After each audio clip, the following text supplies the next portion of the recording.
Какое жуткое местечко. Что же мы здесь делаем? Эх, давайте обо всем по порядку. Привет из Мексики. Вы на канале Кочевых Волков. Всем привет! Мы решили больше показывать не только путешествий, но и такой ежедневной мигрантской жизни, о наших буднях. И сегодня мы берем вас с собой на... Куда? На почту. На почту. На мексиканскую почту. Именно не какую-то курьерскую службу, а Correo México. Это как Почта России во всех смыслах. Ну, вы увидите скоро. Первая сложность этого отделения нет на карте. Вот то название, которое видно в трек-номере, его нет на карте, его нет на сайте почты, его нигде нет. Но мы там уже были.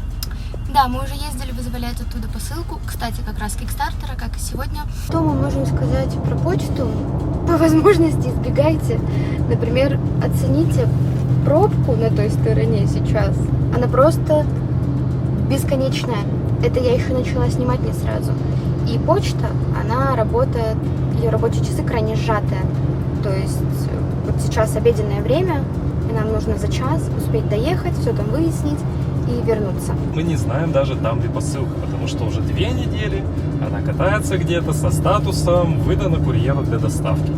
Есть много известных и менее известных служб доставки курьерских. Здесь есть DHL, здесь есть FedEx, Эстафета и много всяких. В конце концов, есть Uber, доставка по городу. Там, где можно выбрать не почту, мы выбираем какую-то альтернативу. Но здесь выбирали не мы, поэтому приходится помучиться за чей-то выбор. У почты Мексики, как минимум в Монтеррее, мало отделений. И в целом она, можно сказать, находится внизу логистической пищевой цепочки, проигрывает практически всем частным компаниям, как по срокам, так и по... Я, наверное, скажу это как степени доставляемости, да? Количество успешных доставок. Поэтому да, почта, отделение, в которое мы едем, на Google картах имеет рейтинг 1 звезда. Пока мы можем это подтвердить. И мы почти приехали, нужно быть супер осторожными. Когда мы в первый раз, самый первый раз сюда ехали, мы пропустили этот поворот и объезжали минут, наверное, 20, да? 30. Просто маленький поворотик. Мы встаем сюда, и за вот этим зданием почта. Сейчас район, ну вот, оцените.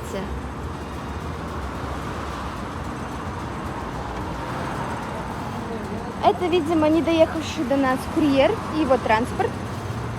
Называю это жутким местом. Совершенно без сарказма. Как тебе? Колоритно.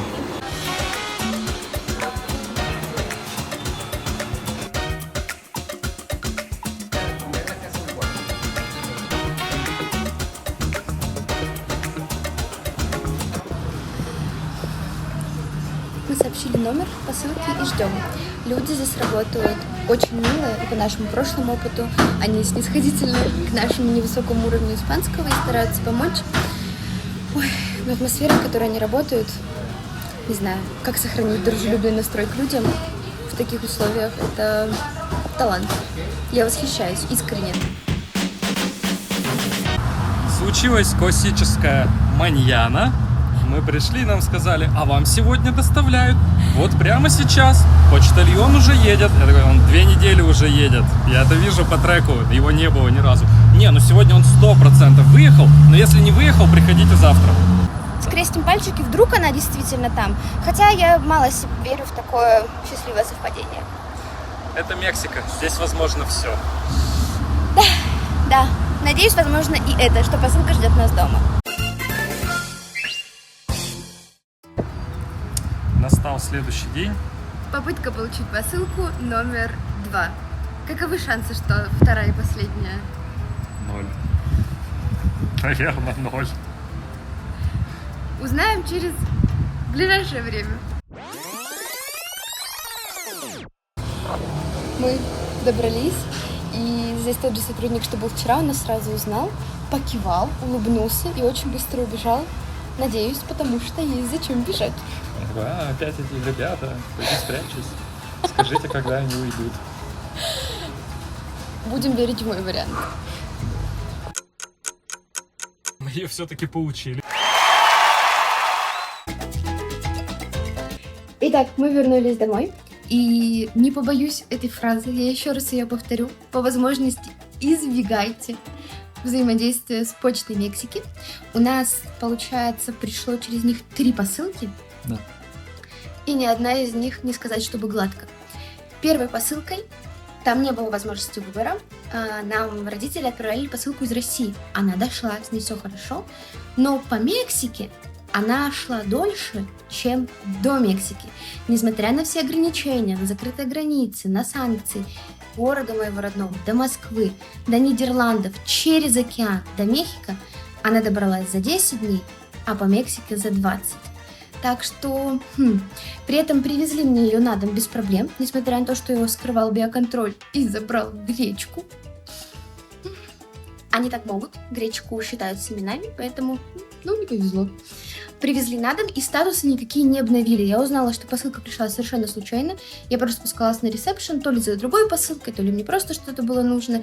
И мне сказали охранники, вам вот посылочка.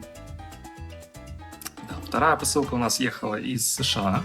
По США она проехала USPS, и здесь ее передали тоже в почту Мексики. Второго раза тоже мы ее получили. Сперва квитанция, потом оплатить в банке, потом опять получить. Такое приключение. Да, за вторую посылку, про которую сейчас говорит Женя, мы платили пошлину. Третья посылка была сегодня. Все, что с ней происходило, вы видели. Что ее 3 недели пытались доставить с момента прибытия в Монтеррей. До этого она сколько-то очень долго ехала, где-то непонятно, проходила таможню и так далее. И все это время ее якобы доставляли. Я думаю, здесь отчасти сыграл тот факт, что пришлось это прибытие на Санта-Симана, пасхальная неделя. Соответственно, как раз в разгар пасхальной недели и была якобы попытка вручения по треку. Само собой, никто не делал. И сегодня, опять же, мы на коробке увидели надпись, что якобы нам пытались ее доставить. Там сотрудник почты, он нам показал и рассказал, что вчера ее действительно пытались нам доставить, не соврали, и на коробке написаны данные человека, который стоял на ресепшене, и поставлена его подпись. То есть, это не подделаешь. Человек, который у нас работает на ресепшене, по какой-то причине. Мы живем здесь 1,5 года, мы получаем посылки каждую неделю. Никогда такого не было. Он просто отказался ее принимать. У меня есть маленькое подозрение или даже большое оправдание для него, хотя оно такое зыбкое. На коробке по какой-то причине действительно не оказалось номера квартиры. Но все остальные данные, имя, фамилия, номер дома, улица, индекс, все остальное корректное. Может, из-за этого. Может быть, но такие нам тоже уже приходили, поэтому это Мексика. Всегда все происходит как в первый раз. Никаких паттернов, никаких алгоритмов, ничего. Да. Здесь бывает по-разному в Мексике, но никогда не скучно. Так что закрываем это приключение на сегодня с почтой. И, надеюсь, больше нам не придется ей пользоваться. Хотя посылочку из дома тоже хочется. Так что, наверное, придется. Но на сегодня мы справились, мы добыли эту посылку. И о наших новых приключениях мы будем рассказывать на Телеграм-канале, мы будем показывать на YouTube-канале. Кочевые облака. Подписывайтесь и до новых встреч. Всем пока.